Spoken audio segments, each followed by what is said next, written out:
Introduction பார்க்கலாம். சாப்டரோட name என்னன்னா accounts of partnership firms fundamentals. So first நாம பார்ட்னர்ஷிப் அப்படின்னா என்னன்னு தெரிஞ்சுக்கணும். ஸோ நமக்கு meaning and definition of partnership கொடுத்துருக்காங்க, பார்க்கலாம்.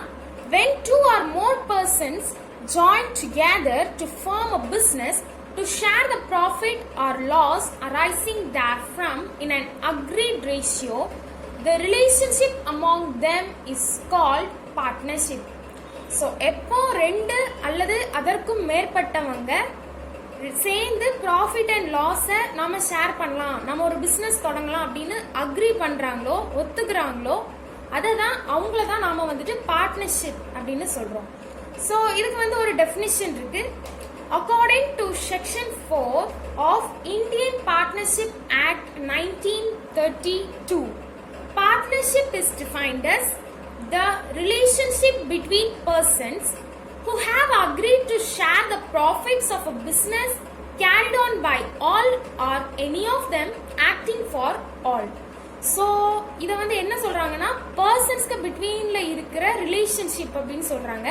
அவங்க வந்து ப்ராஃபிட் அண்ட் லாஸை, பிஸ்னஸ்ல வர்ற ப்ராஃபிட் அண்ட் லாஸை நம்ம ஷேர் பண்ணலாம் அப்படின்னு ஒத்துக்குவாங்க, அக்ரி பண்ணுவாங்க. இதுதான் நாம வந்து பார்ட்னர்ஷிப் அப்படின்னு சொல்றோம். ஸோ பார்ட்னர்ஷிப்ல வந்து 2ல இருந்து 50 பேர் வரைக்கும் இருக்கலாம். இப்போ நாம பார்ட்னர்ஷிப் டீட்னா என்னன்னு பார்க்கலாம். Partnership deed is a document in writing that contains the terms of the agreement among the partners.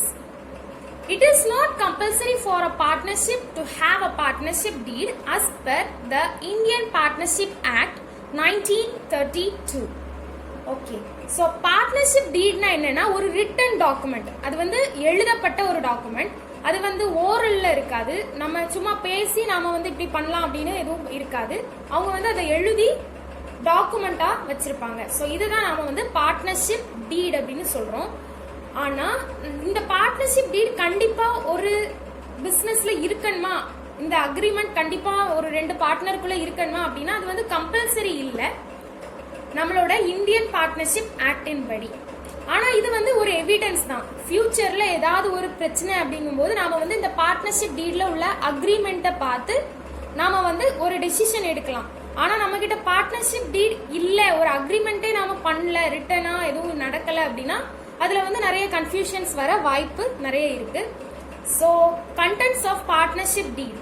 So partnership டீட்ல என்னெல்லாம் இருக்கும் அப்படின்னா நிறைய இருக்கு. Name of the firm and nature of the place of business, date of commencement and duration of the business, names and addresses of all partners, capital contributed by each partner, profit sharing ratio, amount of drawings allowed to each partner. So இந்த மாதிரி பிசினஸ்ல நடக்கிற transactions எல்லாமே நம்ம வந்து partnership டீட்ல record பண்ணுவோம். நம்ம எவ்வளோ கேபிட்டல் கொண்டு வந்தோம், எவ்வளோ அமௌண்ட் ஆஃப் டிராயிங், இன்ட்ரெஸ்ட் எல்லாமே நம்ம வந்து ரெக்கார்ட் பண்ணணும். இப்போ நாம ஒருவேளை பார்ட்னர்ஷிப் டீட் நம்ம பண்ணல, ஏன்னா நமக்கு வந்து கம்பல்சரி இல்லை பார்ட்னர்ஷிப் டீட் கண்டிப்பா நம்ம வந்து தொடங்கணும், அக்ரிமெண்ட் நம்ம ரிட்டனா வச்சிருக்கணும் அப்படின்ட்டு. ஸோ அதனால சிலர் வந்து அதை வந்து ரொம்ப இதா பெருசா எடுத்துக்க மாட்டாங்க. So options of partnership deed, partnership deed இல்லை அப்படிங்கும் போது என்னெல்லாம் பண்ணணும் பிசினஸ்ல அப்படின்னு பாத்தீங்கன்னா ரெம்யூனரேஷன் டு பார்ட்னர்ஸ். ரெம்யூனரேஷன்னா salary, something like salary.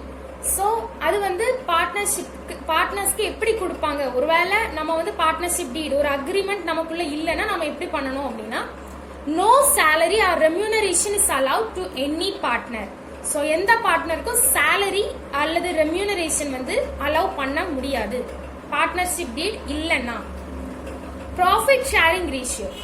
Profit or losses are to be shared by the partners equally. ப்ராஃபிட்டா இருந்தாலும் லாஸா இருந்தாலும் பார்ட்னர்ஸ் வந்து ஈக்குவலா தான் ஷேர் பண்ணணும். அங்க வந்து எந்த விதமான ரேஷியோவும் கிடையாது. Interest on capital. No interest is allowed on the capital. So நமக்கு வந்து கேபிட்டல்ல எந்த ஒரு இன்ட்ரெஸ்டும் அலோவ் பண்ண மாட்டாங்க. Interest on loan. So interest on loan is to be allowed at the rate of 6% per annum. So ஒரு வருஷத்துக்கு இன்ட்ரெஸ்ட் ஆன் லோன் வந்து 6% மட்டும்தான், அதுக்கு மேல கிடையாது. இன்ட்ரெஸ்ட் ஆன் டிராயிங் வந்து no interest is charged on drawing of the partners. So ஒருத்தங்க withdraw பண்ணுறாங்க அப்படின்னா அதுக்கு எந்த விதமான இன்ட்ரெஸ்ட்டும் பார்ட்னர்ஷிப் டீட் இல்லாத போது இருக்காது. So remuneration no, profit sharing ratio இல்லை, இன்ட்ரெஸ்ட் ஆன் கேபிட்டலும் இல்லை, இன்ட்ரெஸ்ட் ஆன் லோன் வந்து நமக்கு 6% ஒரு வருஷத்துக்கு இருக்கு, அண்ட் இன்ட்ரெஸ்ட் ஆன் டிராயிங் வந்து நமக்கு கிடையாது. ஸோ நாம வந்து இப்போ illustration 1 பார்க்கலாம். A, B, C and D are partners in a firm. There is no partnership deed. How will you deal with the following?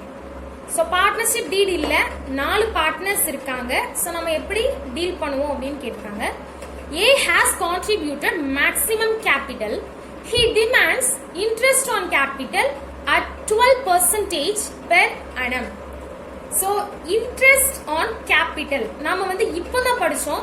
interest on capital வந்து not allowed அப்படின்ட்டு.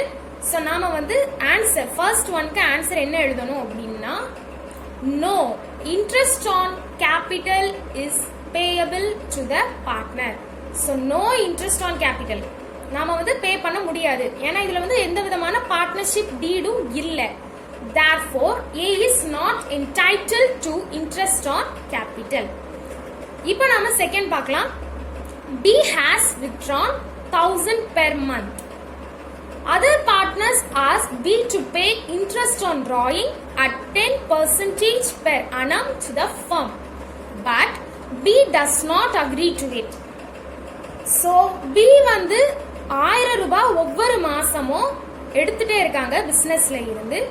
So மற்ற பார்ட்னர் எல்லாம் ACT எல்லாருமே என்ன சொல்றாங்கன்னா நீ வந்து டிராயிங்க்கு இன்ட்ரெஸ்ட் கட்டணும் 10% அப்படின்னு. ஆனா பி வந்து அதுக்கு ஒத்துக்கல. B does not agree to it. So இப்போ வந்து நாம என்ன பார்க்கணும்னா இன்ட்ரெஸ்ட் ஆன் டிராயிங் நாம அலோவ் பண்ணணுமா பண்ணக்கூடாதா அப்படின்னு நமக்கு வந்து கொடுத்துருக்காங்க. இன்ட்ரெஸ்ட் ஆன் டிராயிங் நாம வந்து அலௌடு கிடையாது. No interest is charge on the drawing of the partners. So நாம வந்து சார்ஜ் பண்ண மாட்டோம். So no interest is chargeable on drawing made by the partners. Therefore, B need not pay interest on drawing. இப்போ நம்ம third பார்க்கலாம். Loan advanced by C to the firm is 10,000. He demanded interest on loan at 9% per annum. A and B do not agree with this. So interest on loan வந்து நமக்கு 6% தான் ஒரு வருஷத்துக்கு அப்படின்னு கொடுத்துருக்காங்க. ஆனா இங்க வந்து சி வந்து 9% டிமாண்ட் பண்றாங்க இன்ட்ரெஸ்ட் ஆன் லோன். ஸோ அதனால நாம வந்து இதுவுமே நாட் அலவுட் தான். Interest on loan is payable at 6% per annum. Therefore, C is to get interest at 6% per annum on 10,000. So இவங்களுக்கு வந்து 9% அவங்க கேட்குறாங்க, ஆனா நாம வந்து 6% தான் இப்போ கொடுக்க போறோம், ஏன்னா நம்ம வந்து பார்ட்னர்ஷிப் டீட்ல இல்லை. அதனால இனி நாம ஃபோர்த் ஒன் பார்க்கலாம். D demands salary at the rate of 5,000 per month as he spends full time for the business. B and C do not agree with this. So D வந்து எனக்கு நீங்க 5000 ரூபாய் ஒவ்வொரு மாசமும் salary தரணும் அப்படின்னு சொல்றாங்க. ஆனா Bயும் Cயும் இதுக்கு ஒத்து போகல, தர முடியாது அப்படின்ற மாதிரி சொல்றாங்க. ஸோ சேலரி வந்து பார்ட்னர்ஷிப் ஃபார்ம்ல இல்ல, ஐ மீன் பார்ட்னர்ஷிப் டீட் இல்லாத போது நமக்கு அலௌடு கிடையாது.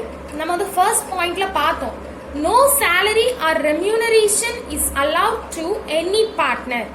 ஸோ அதனால நாம வந்து டிக்கு கொடுக்க முடியாது. No remuneration is payable to any partner. Hence D is not entitled to salary. Next நாம ஃபிஃப்த் ஒன் பார்க்கலாம். A demands the profit to be shared in the capital ratio, but B, C and D do not agree. So A வந்து அவங்களோட capital ரேஷியோல ப்ராஃபிட்டை share பண்ணணும்னு சொல்றாங்க, ஆனா B, C, D வந்து agri பண்ணல. நாம வந்து படிச்சோம் ப்ராஃபிட்டை வந்து நம்ம ஈக்குவலா ஷேர் பண்ணணும். So profit and loss are to be shared by the partners equally அப்படின்னு கொடுத்திருக்கிறதுனால நாம வந்து அலோவ் பண்ண மாட்டோம். Profit should be distributed equally. So நாம வந்து first illustration and first exercise சம்முக்கு நாம வந்து இதை மட்டும் படிச்சாலே போதும். இந்த 5 பாயிண்ட்ஸ் தான் ரொம்ப மெயின். ரெம்யூனரேஷன் டு பார்ட்னர் வந்து நாம அலோவ் பண்ண மாட்டோம். ப்ராஃபிட் வந்து நம்ம எல்லா பார்ட்னர் கூடயும் ஈக்குவலா தான் ஷேர் பண்ணணும். இன்ட்ரெஸ்ட் ஆன் கேபிட்டல் அலவுட் இல்ல. இன்ட்ரெஸ்ட் ஆன் லோனும் அலவுட் இல்ல. நாம வந்து 6% மட்டும் தான் அலோவ் பண்ணணும். இதுல வந்து நமக்கு 9% கொடுத்திருந்தாங்க. சோ அதெல்லாம் நமக்கு வந்து அலவுட் கிடையாது. Only 6% per annum. So interest on டிராயிங்கும் நமக்கு வந்து அலவுட் கிடையாது. சோ இந்த இவ்வளத்தையும் மட்டும் 5 பாயிண்ட்டை மட்டும் நாம நல்லா ஞாபகம் வச்சா போதும். தேங்க்ஸ் ஃபார் வாட்சிங்.